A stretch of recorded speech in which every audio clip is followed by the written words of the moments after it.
مسیحی ہونے کے ناطے تبدیل ہو چکے ہیں۔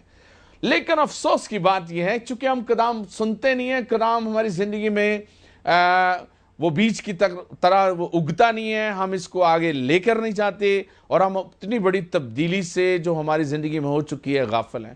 ہر مسیحی جو مسیح کو مانتا ہے وہ مسیح کے مر کر جی اٹھنے میں شامل ہے، لیکن چونکہ ہم سیکھتے نہیں، سمجھتے نہیں، اس لیے ہم اس برکت سے خالی ہیں۔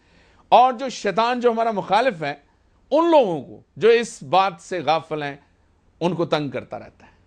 اگر ہم سمجھ جائیں تو ابلیس کی کیا ضرورت ہے کہ وہ ہمیں تنگ کرے۔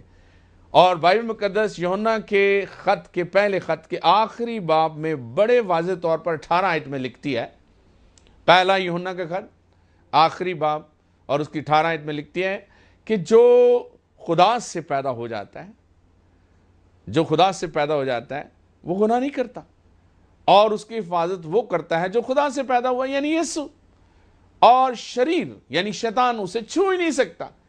اب بہت سارے لوگ جو ہیں وہ اس بات کو سمجھتے نہیں ہیں، اور ابلیس جانتا ہے کہ ان کو تو پتہ ہی نہیں،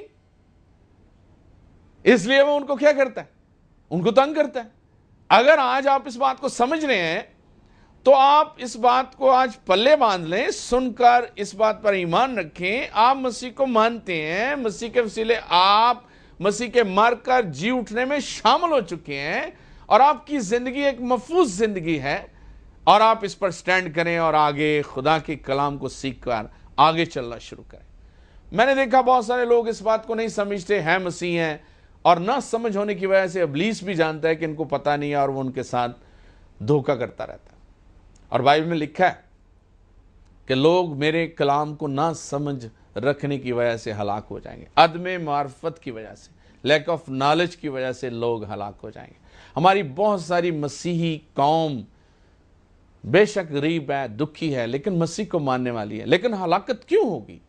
کیوں ہلاکت ہو رہی ہے؟ اس لیے کہ کلام کو سنتے نہیں ہیں، سمجھتے نہیں ہیں، عمل نہیں کرتے، کبھی اپنی زندگی میں سے جگہ نہیں دیتے، اور انہیں پتہ ہی نہیں ہے، وہ صرف اس جسم کو سمجھتے ہیں اسی پہ سب کچھ ہے۔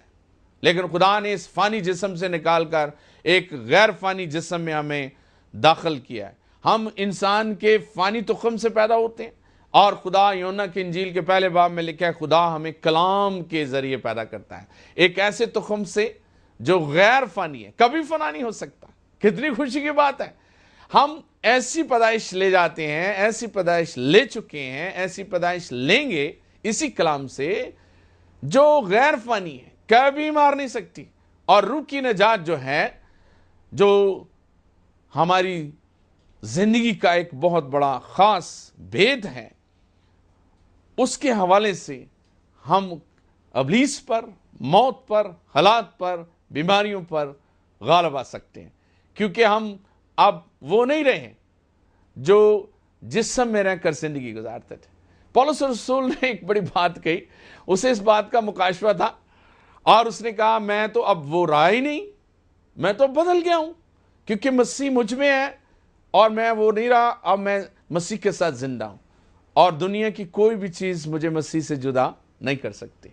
آپ بھی یہی کہہ سکتے ہیں، کیونکہ اگر آپ کلام کو سن کر ان باتوں کو مکمل طور پر اپنی زندگی میں جگہ دیں گے تو آپ کی زندگی کی خوشیاں کثرت کے ساتھ بڑھیں گے۔ ہماری زندگی اس وقت سیکھ رہی ہے کہ ہم جسم کی اور روح کی نجات کے بارے میں سیکھ رہے ہیں۔ بائبل مقدس آگے بتا رہی ہے کہ خدا کے کلام کے سننے کے حوالے سے یہ تبدیلیاں ہوئیں، تو میں کچھ باتیں بنی اسرائیل کے حوالے سے اور معجزانہ طریقے سے یسوع مسیح کی موجودگی سے کرنا چاہتا ہوں۔ یہودی قوم نے جب یہ بات سنی کہ خدا کے بیٹے یسوع مسیح کے کلام سے زندگی ہے، اور شاگردوں نے، جیسے میں پطرس کی بات بڑی کر رہا ہوں، پطرس نے جب انہی لوگوں کو جو یہودی تھے، ان کے اپنے بھائی تھے، تھوڑے دن پہلے بے ایمانی کی زندگی گزار رہے تھے، اور اپنے لیڈر کو انہوں نے کہہ کہ اسے صلیب دو قربان کر دیا، وہی لوگ جب افسردہ ہوئے اور ان کو یہی کلام سنایا گیا جو میں آپ کو سنا رہا ہوں، تو انہوں نے کہا بھائیو، اعمال کی کلیسیا میں یہ لکھا ہے، اعمال کی کتاب میں یہ لکھا ہے، اس کے دوسرے باب میں وہ کہنے لگے، پطرس سے کہنے لگے کہ بھائیو ہم کیا کریں؟ تو پطرس نے ساری سٹوری سنائی کہ اصل میں ہوا کیا۔ جب وہ سٹوری سمجھ کے اس نتیجے پر پہنچے کہ ہماری زندگی تو برباد ہو جائے گی، تو پطرس نے انہیں کہا तौबा करो, ईमान लाओ और इनाम में रुल्क दस पाओ। और लिखा है जब उन्होंने पतरस की बात को सुना, ईमान लाए, तौबा की और फिर खुदावंद के हुजूर बैठ गए, तो आपको पता है वहां पे कितने लोग एक ही दिन सुनने से कितने लोग बदल गए? बाइबल में कहती है 3000 लोग बदल गए। किस वजह से? सुनने की वजह से। उन्होंने सुना, अरे सुनेंगे नहीं तो जिंदगी कैसे बदलेगी? इसी तरह एक और शख्स को देखते हैं, यीशु मसीह उसके पास आता, वो 38 वर्ष से बीमार था और उसके कानों में तरह तरह की आवाजें आ रही थी, शायद अच्छी, शायद बुरी, शायद तसल्ली की, शायद ये भी कहते हो तू अपने किए की सजा पा रहा है। हम लोग अक्सर किसी के पास जाते हैं तो हम ये दिल में भी ये सोचते हैं ये बड़ा बीमार है, जरूर इसने गुनाह किए होंगे। बात भी सच है, ऐसे भी होता है। और लोग मुख्तलिफ, जैसे अय्यूब नबी के बारे में उसके दोस्त उसके बारे में जानते तो नहीं थे, वो अपनी बातें करते रहे। इसी तरह लोग बड़ी बातें करते हैं। 38 साल से फर्क बातें उसके कान में आती नहीं, कलाम की बात नहीं आई।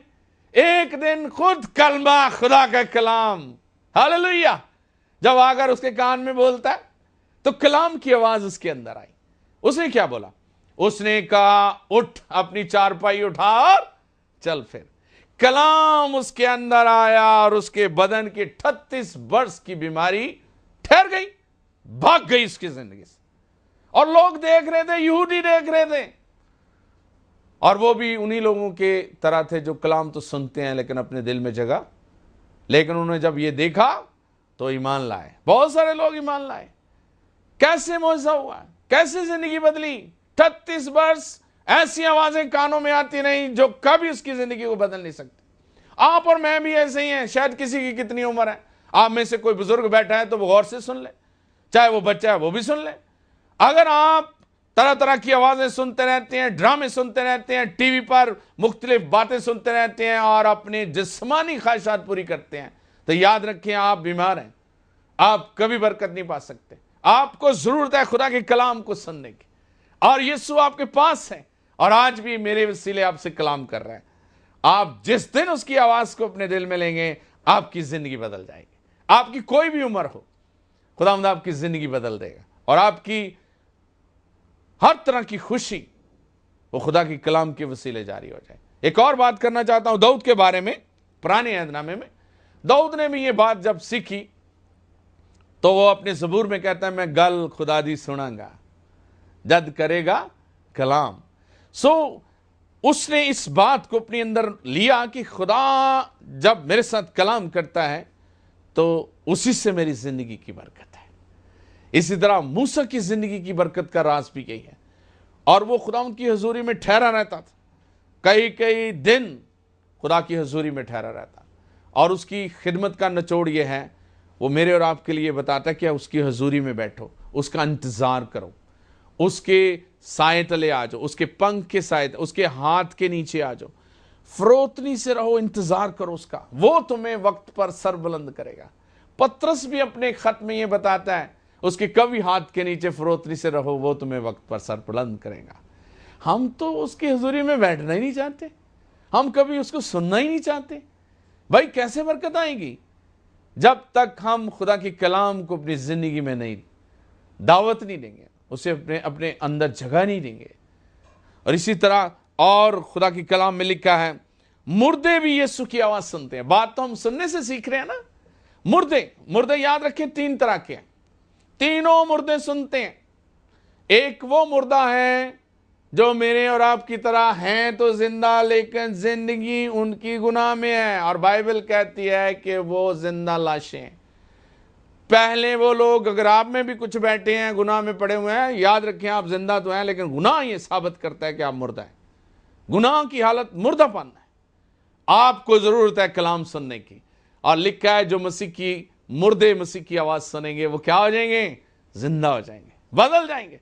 दूसरे मुर्दे वो हैं जो मर जाते हैं मसीह में, और तीसरे मुर्दे वो हैं जो मर जाते हैं गुनाह में। ये 2 मुर्दे हैं, ये मिट्टी में चले जाते हैं। ये भी खुदा के बेटे की कलाम की आवाज सुनते हैं। आपको याद होगा लाजर की बहुत मशहूर बात है, 4 दिन से मर गया था, कब्र में डाल दिया गया, कफन से लिपटा हुआ। हालात ये बताते हैं कि बदबू आती होगी, लेकिन उस मुर्दा बदन ने क्या किया? हाँ, बच्चे भी कह रहे हैं उसने यीशु की आवाज सुनी। बच्चों, खुदा का कलाम ये कह रहा है कि खुदा के बेटे कलाम जो कि कलमा है, उसकी आवाज मुर्दे भी सुनते हैं। और उस मुर्दा लाजर ने यीशु की आवाज सुनी, और लाजर को क्या कहा खुदा की कलाम ने? कलाम हुआ, लाजर कब्र में से बाहर आ। Hallelujah, praise the lord. लाजर जो था मुर्दा, सुनकर जिंदगी में बदल गया, और बाहर आकर जब उसका कफन उतारा तो वो आम लोगों की तरह था। सुनने से मुर्दे जिंदा होते हैं। इसी तरह वो मुर्दे जो गुनाह में मरते हैं, याद रखें, ये भी एक दिन जिएंगे, लेकिन अफसोस की बात, हलाकत के लिए आखिरी दिन खुदा कलाम करेगा और ये मुर्दे जिंदा होंगे, और वो फना के लिए होंगे, क्योंकि उन्होंने खुदा के बेटे को आज सुनकर ईमान नहीं रखा। मैं कभी कभी बड़ा दुखी होता हूं, हमारे बहुत सारे बुजुर्ग, हमारे बहुत सारे अजीज इस कलाम की सच्चाई से ना वाकिफ मर गए, और मैं अगर यूं कहूं कि वो गुनाह में मर गए तो वो गलत नहीं है। आज आपके पास मौका है, जितनी जाने इस वक्त कलाम को सुन रही हैं, आपके पास मौका है। अगर आप जिंदगी मसीह के कलाम के मुताबिक गुजारेंगे तो ये जिस्म तो एक दिन जुदा होगा, लेकिन अगर उससे सुने हुए कलाम के मुताबिक जुदा होगा तो हम मरेंगे नहीं, बल्कि खुदावंद में सो जाएंगे। Praise the Lord. सो एक और बात मैं आपसे कहना चाहता हूं कि कायनात की हर चीज इस वक्त अगर जिंदगी में है तो आज भी वो बोला हुआ कलाम खत्म नहीं हुआ। बाइबल ये कहती है खुदा का कलाम और खुदा खुद आज कल बल्कि अब तक यकसा है। और क्रिएशन जो पैदावार है, आप देखते हैं कि जानवर भी वैसे ही पैदा हो रहे हैं, इंसान की औलाद भी वैसे ही पैदा हो रही है, फसलें, फल फूल सब्जियां वैसे ही पैदा हो गई हैं, कसरत से पैदा हो रही हैं, परिंदे कसरत से पैदा हो रहे हैं। इसके पीछे क्या है? इसके पीछे यही है कि ये वही क्रिएशन है जो खुदा ने बोला और हो गया। आप और मैं क्या वजह है कि बरकत से खाली हैं? हम इन चीजों से सबसे ज्यादा अफजल हैं, लेकिन हमारी बदबख्ती, हमारी नाहली, हमारी जिंदगी की जो खुशियां छीनने वाली बात है वो यही है कि हम खुदा के कलाम को सुनते नहीं हैं। और इसीलिए ये खुदा के कलाम की बशारत के लिए GBU ने हमारे लिए ये इंतजाम किया कि ये मुसलसल मेरे और आपके लिए रूहों की निजात का प्रोग्राम जारी हो। और मैं पास्टर सुलेमान होने के नाते आपकी खिदमत के लिए, GBO की खिदमत के लिए, इस प्रोग्राम की खिदमत के लिए अपने आप को वक्फ करता हूं, सिर्फ यीशु मसीह के जलाल के लिए। हालेलुया। आप मेरे साथ एक बात कह सकते हैं, मेरे पीछे पीछे मेरे साथ बोलें, ऐ यीशु, हाँ मैं घटूं तू बढ़े, सारा जलाल सारी इज्जत खुदा बाप, खुदा के बेटे पाकरू तुझे मिले। आपको रूह की निजात का प्रोग्राम और रूह की निजात की दावत मेरी तरफ से, GBO प्रोग्राम की तरफ से मुबारक हो। खुदावंद आपको बरकत दे। आइंदा फिर प्रोग्राम के अगले मैसेज में हम चलेंगे, जो रूह की निजात का दूसरा मैसेज होगा, और हम उसमें बहुत सारी बातों को सीखेंगे। और वो मैसेज कबूलियत के हवाले से है। सुनने के बाद इंसान कबूल करता है, ईमान लाता है। यीशु के नाम में आमीन।